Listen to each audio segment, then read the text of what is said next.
Hola, Jola here. Welcome to my channel and welcome to my new series, Casual Conversations on Omegle. Omegle, the random video chat site that has a pretty bad reputation on the internet because, it's not moderated very well, just like the Democratic debate, and, you never know what you might find on it. But I realized that's one of his strongest suits. So I had this thought one night, like, I wish I could just talk to people from around the world and hear about their experiences, hear about their opinions on a multitude of issues. So the very next day, I was hanging out with my friend, and he brought up this website we used to goof off on called Omegle, and it clicked. That's how I could connect to people all around the world. So I did it, and I was not disappointed. You're gonna want to stick around for this one. If you don't Yeah, mind me I'm recording this slightly with you. drunk, but I can do this. Alright, well, that's alright. So, about the two party system, I see a lot of people, they are choosing two different sides. It's almost as if there's different teams for it because I know people feel comfortable associating themselves with a label. They could say, I'm a proud conservative Republican, and then even if they don't strongly agree with everything that side presents, they're going to go along with it because that's their team. It's like, people like sports teams, people like different smartphone companies, gaming consoles. So what you were saying before was really nice about that there should be more than just singular lanes of thought to pick from. Mhm. Yeah. They're playing on the nature of human beings and our tendency for otherization, Mm-hmm. as was described by Sigmund Freud. When we fail to identify with something, which I feel like is magnified, but one of the greatest lies that we tell children growing up is that they have a moral compass inside of us. When in reality, morality is something that we create based on our experiences and our opinions.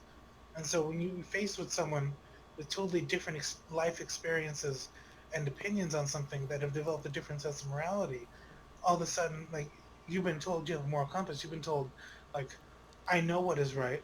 That's inherent inside of me. And then you're confronted with this thing which defies that. The only psychological option for a rational human being is to otherize that person and to stop seeing and thinking of them as a human being. You make them out to be a complete villain and no longer think of them as a peer or someone to respect and communicate with.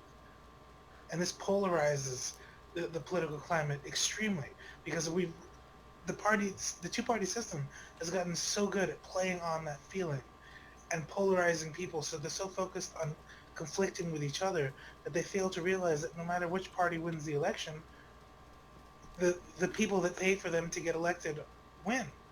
The president makes $400,000 a year. It takes millions and millions of dollars to become president. Mm-hmm.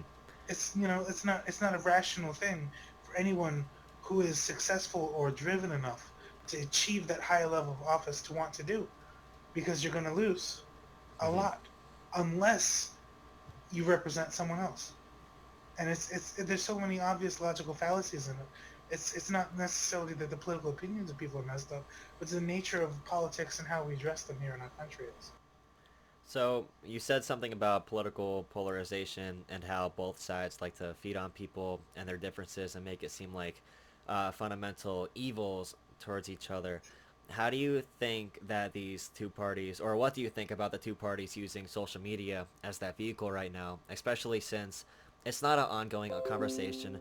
There's no emotion being shared between two people. They just type out their little spiel. They say, I'm right, no one else can be right. And then there's so many misunderstandings between each other. So, is there any way you think social media could be improved to end this toxic discourse? One of the big problems is that most social media companies inherently are categorized as platforms, which is a utility for people to express their opinions.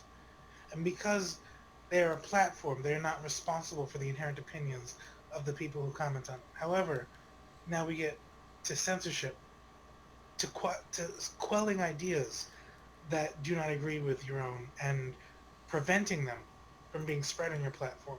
Now you're no longer really dealing in the territory of being a platform. You're acting like a publisher. You're choosing what can and can't be represented Hmm. through your service. And that's what a publisher does. And a publisher, someone who chooses what information to spread and actively supports information that goes with their own ideas is very much liable for what is spread on their platform. And so I don't believe that we should stop censorship on platforms like Facebook and Twitter and things like that. But I believe that if they choose to only support and push ideas that meet their own ideologies, that they should not be treated as platforms anymore, and they should be publishers who are liable for what they choose to publish Hmm. and be responsible for those actions in court. I don't think forcing them to publish everything is the answer. There's new um, alternatives popping up. I heard Jordan Peterson talking about opening a free speech platform and things like that. So I think inherently as human beings, we're outsourcing.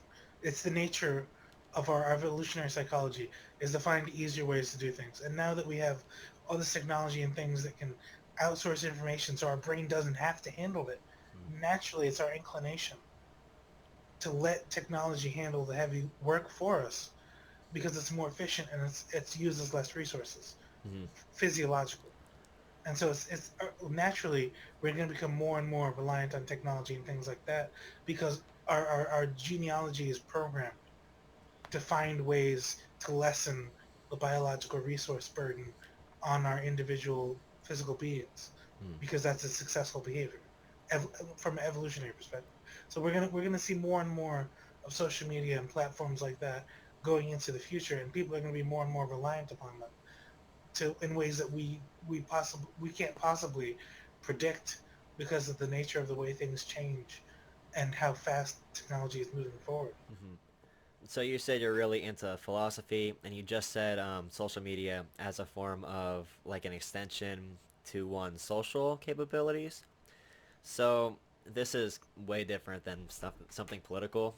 Or how far to the extent of taking human abilities away with communication regards do you think this will go? Because I think people are already inept at effectively communicating with each other, and now it's even worse through online.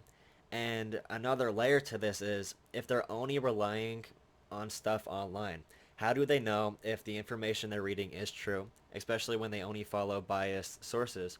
And then now we have these deep fake videos where they can literally recreate a whole video of a politician talking that never even happened. And Mhm. how are people going to differentiate over that? Should we just ban politics from social media platforms in general and make it be an open discourse to the public?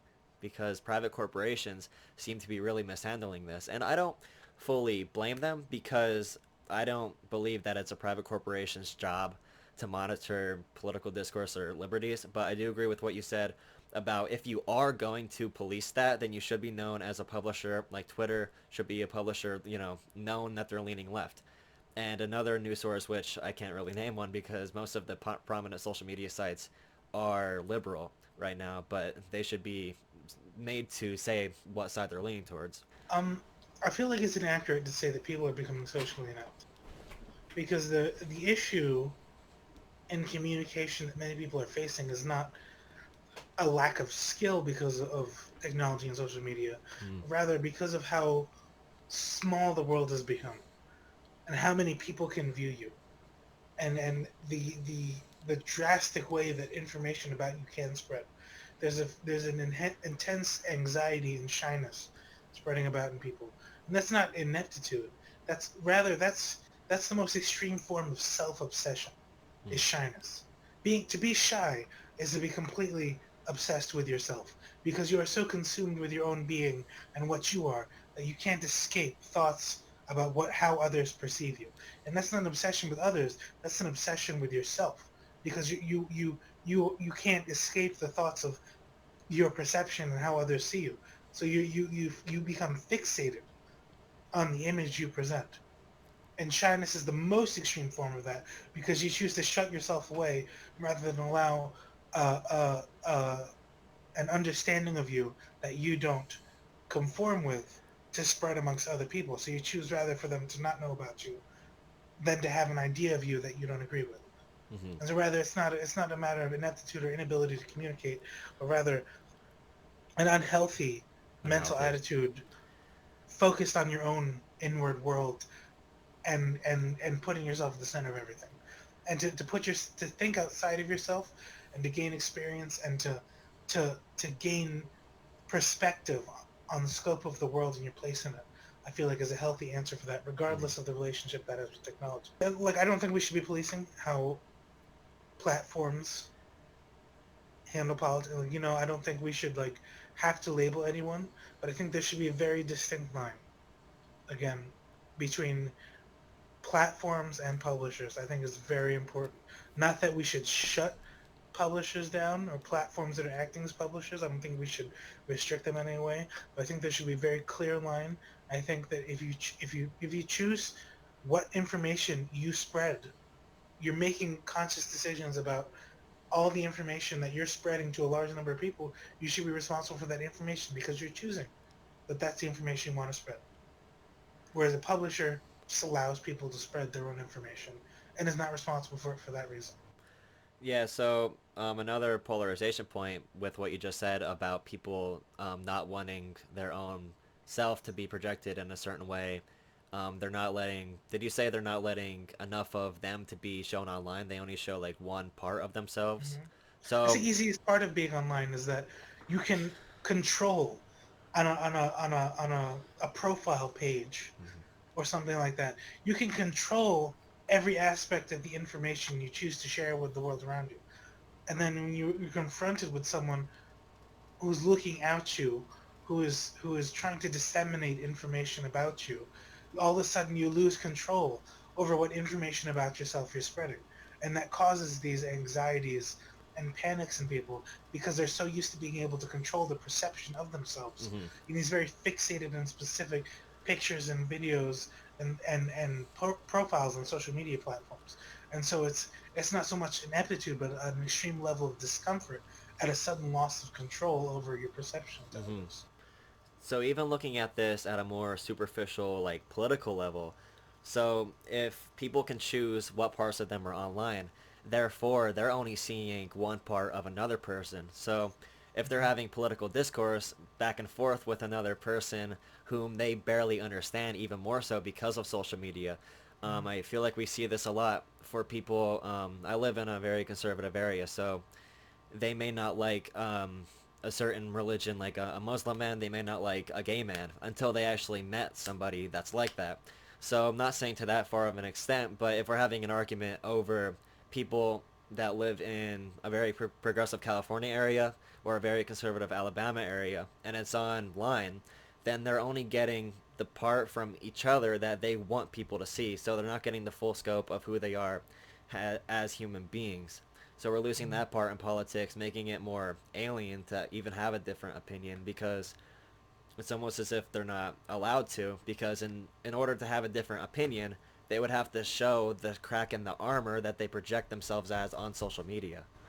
Mm-hmm. So, Yeah, exactly. It's abstract ideologues constructed from the human ego combating each other without any real concrete base in reality or the actual issues that are facing people, rather moral extremes constructed on any specific issue battling each other and in an abstract way that doesn't root itself in realism or an actual representation of what people are going through in their day-to-day lives. It's true on every party and every opinion of what people are doing because it's there's become a separation because when you think of yourself, when you view yourself, you close your eyes and you think, what am I? All that you see is your ego, but that's not the total sum of yourself. There's also there's a split and there's another side to you. It's called the shadow. That's all the things that you don't want to see, that you don't want to think of or perceive of being qualities of yourself. And it was defined very well by Sigmund Freud and his contemporary Carl Jung.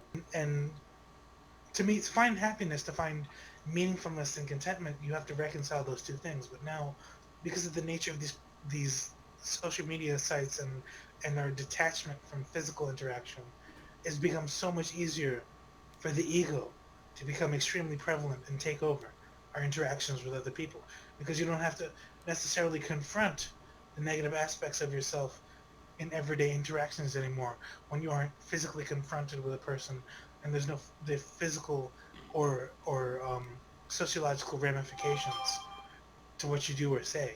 And so you're just free to express the most narcissistic aspects of your personality in a public platform where tons of people can see without any of them being able to physically reach you or affect your life. Hmm. And it's caused an unhealthy relationship between these two aspects of the human personality that our evolutionary psychology was not prepared for with the change in the realities of life.